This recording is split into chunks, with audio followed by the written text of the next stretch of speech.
It is amazing that the most influential people, the most powerful people, are the ones that generally, it's not titular power. That is, it's not by virtue of their title.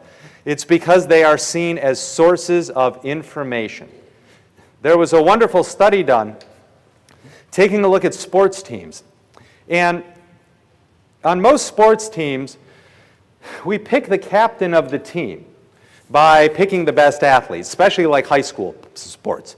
If you want to pick a captain of the baseball team, you pick, the guy with the best batting average, basically. That's usually how this stuff goes. But an experiment was done where they changed how they picked the captain of sports teams.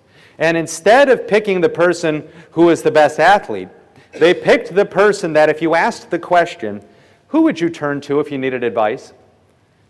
They picked whoever was the most common answer and picked that kid. Interestingly, that was not usually the best athlete. It wasn't the person who was the most naturally gifted. It was usually a kid that focused the most on the other teammates, understood their strengths and weaknesses, understood how to play off of them, was more of the, connector type. But that was the person. When they made those kids the captains of these 20 teams, every one of their records improved by about 30% the next season. By picking the captains of the teams not by who's the best athlete, but by who was most connected, who was the best source of information. When we pick our leaders based on that, all of a sudden we start to realize performance improves. People want information. They want to be around the people who have the answers. When we have the answers, it makes us the people that others want to go to. What does that require, of course? It requires, going back to what I said about understanding the corporate direction, we have to know, if we're going to have the answers, we got to know which questions are going to be on the test. That means understanding, where is this organization going?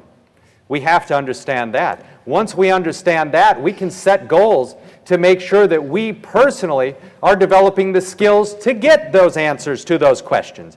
And once we have those skills, now we can figure out how to go share them and improve the lives of somebody else, because that makes us the source of information. That's what makes us the powerful person within the organization.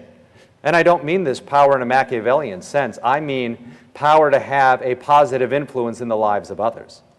That is what this boils down to. People who have positive influences in the lives of others tend to have exceptional careers. Whatever they want their career to be, they generally achieve what's going to work for them.